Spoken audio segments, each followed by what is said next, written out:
So I've just watched another remake of a treasured childhood movie of mine, and surprise surprise, it doesn't hold up. The remake starts off with the narrator explaining to a bunch of kids what witches are, and is that Chris Rock? Oh god, why? He just doesn't fit. Why did they pick him to be the narrator pretending to be a kid in mouse form? Well, if you lost all your money in divorce, you'd be on Witches 2 too. Also, remember the outrage people had over Gal Gadot portraying Cleopatra, with people accusing her of whitewashing Cleopatra who they thought was black? She wasn't, she was Greek. Well, I bet those same people don't have a problem when that actually happens to white people. This family used to be white in the book and in the original, with the characters being British. Well, actually half British, half Norwegian.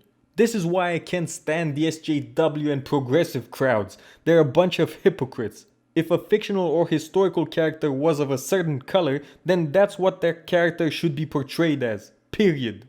Anyways, I don't want to harp on this for too long. It doesn't play that big of a role in the disaster that follows. Oh, only that this time the black family is taking refuge from a witch with the white people. The grandmother actually says that, claiming that the witch will not harm them there because of all the rich white people. And that's how they end up at the fancy hotel. I swear, everything has to be political now, with some sort of agenda. We can't just have a good movie, hell, we can't just have a bad movie either. We have to have a bad movie with politics mixed in. And at first I was shocked that a movie where women are portrayed as evil witches would be allowed in 2020, but now I realize that it might cater to another group on the oppressed scale, which trumps the other group, so there. Anyways, going back to the movie, the main kid loses his parents in a tragic accident just like in the original, only this time he was with them and only survived because he was glued to the seat with super glue. I swear, that's how it looks. Now, in the original, the kid was American and the grandma was Norwegian and they moved to England where she had a house. Blink and you'll miss it. But the original movie's start was kinda overly complicated because I guess they just wanted to make the kid American, but still have Norway and England in the story. Now they wanted him to be black American and for the story to take place in the US, which is even more of a departure from the book. At least in the original the story took place in England, same as in the book. Whatever, it's 2020 where staying true to the source material is considered evil. So in the remake, Grandma gets sick, same as in the original, only there her sickness was actually the reason they went to the hotel on the southern side of the English coast. But in the remake, the kid runs into a witch, which prompts the grandmother to, as I've said before, hide with the white people. Jesus Christ. But before that, we get the scene where she tells him her own spooky story from the past and her run-ins with the witches. And this is where this movie is truly lacking, the atmosphere it creates. In the original, we had the grandmother explain what witches are from the get-go, as a sort of fairy tale for kids, only this time the story was actually real, because she experienced it, and we had her tell that story about the little girl who got caught by a witch and cursed inside the painting, which was done so well and so creepy I can still remember that painting. It was actually kinda freaky, and very, very sad. She grew up being stuck in that dusty old painting, watching the real world while crying. She lived her whole life in that painting and finally died in that painting. Things like this marked me and my taste for what proper fantasy elements and magic should be.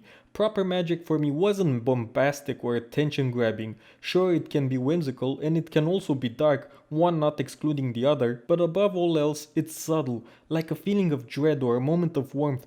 Quiet as a mouse, and when you run across it, you better hope it's benign.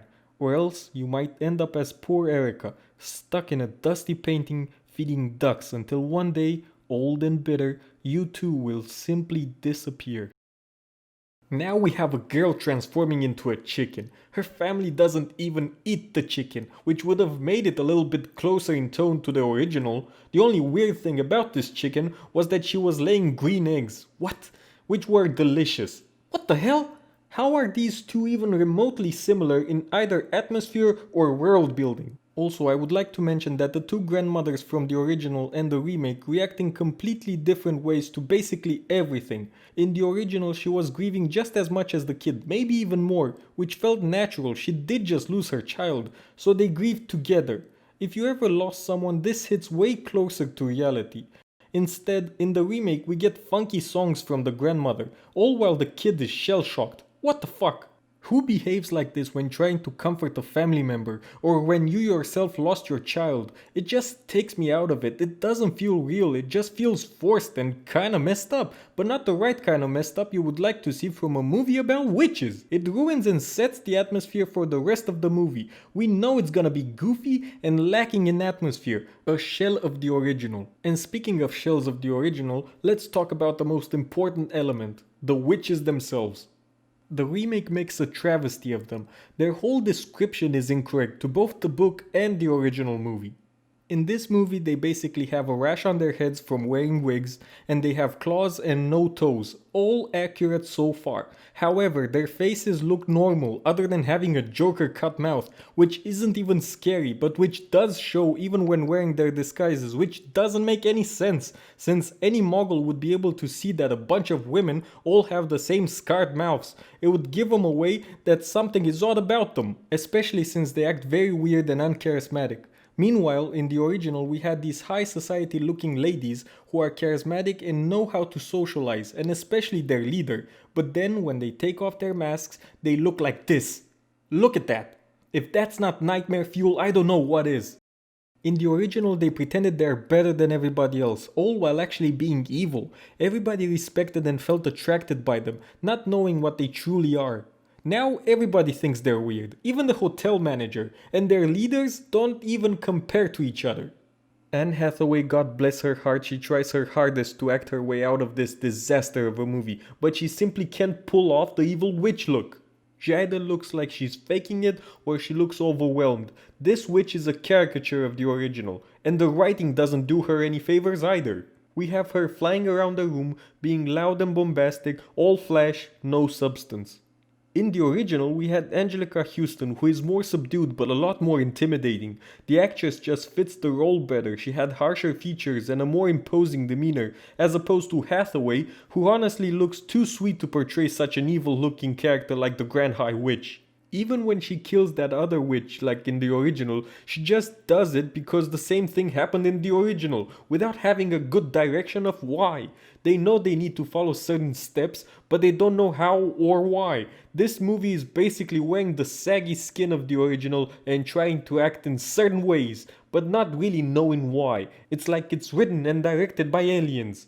For example, in the original, the witch that got killed spoke out of turn by daring to doubt the Grand High Witch herself. I hope nobody else is going to make me cuss today. Now she just asks how to carry out the plan and boom, vaporized. It's not in the least similar, and it leaves Hathaway in this very weird position where she has to explain that despite her killing the witch, she did ask a good question. Then why did you kill her?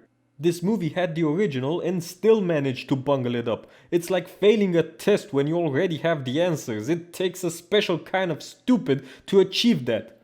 Even the way the kid gets caught isn't as scary. It's just over the top nonsense. Think about it. If they destroyed the room like this, the owner of the hotel would just call the police. You can maybe explain one burnt chair, but not this. Going back to the witches and their looks, they don't even have the correct eye color. They should all have either color changing eyes or at least purple like in the original. The only place where this movie is more accurate than the original is the type of shoes they wear. You see, in the book they don't have toes, so they mask that fact by wearing pointy uncomfortable shoes. But in the original movie, they gave it a little bit of a thought and actually decided to go with those square end shoes, which would fit better with their weird short and toeless feet. In my humble opinion, this actually improved the original movie. It removed the stereotype of pointed shoes and witches, and it made those other shoes creepy as fuck. And let me tell you, as a kid, I started noticing those types of shoes on women a lot more, often on older and scarier women. No offense, grandma. But maybe they were onto something. Now they all have those normal women pointy things, which doesn't make any sense since they have short feet anyway. Oh, apart from the Grand High Witch who has 2 fucked up toes, which is weird because they don't fit with their description and they only serve as a plot device in the climax of the movie, which I doubt happened in the book. Also, the movie changes what the witches actually are, which ruins the whole premise of the movie. The movie denies they're actually women. Instead, are you ready for this? It claims they're actually demons. What? Probably in order to get around the feminists out there who are just waiting for an excuse to cancel something. But if they're demons, then they're not witches, are they?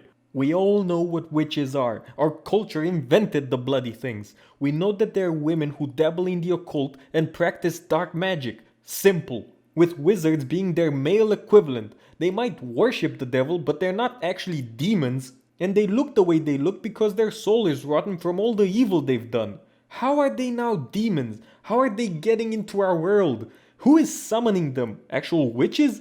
Then we should be focusing on those people, stupid confusing movie. But that's what happens when you can't even have actual witches in your witches movie. So what, is Hermione a demon too? She's a nightmare, honestly. Look, all witches are women, but not all witches are evil. There are also good witches out there, so you don't need to feel like you're attacking women. Plus now the grandmother can do magic, so is she a good witch? A good demon? What the fuck? When you have so many inconsistencies and plot holes in your script, it is clear to me that you don't actually care about the source material. You're just following the beats, not knowing why, and you change things just because they don't fit with your personal worldviews. Another departure from the original is that now when the two boys are transformed into mice, they are also joined by the pet mouse who turns out to be a girl. She doesn't influence the plot at all, so what's the point in adding her? Not only that, she's annoying as hell, suffering from that dreaded Southern Belle disease which afflicted poor Tom Server in that one episode. Uh-oh. Looks like we got a problem.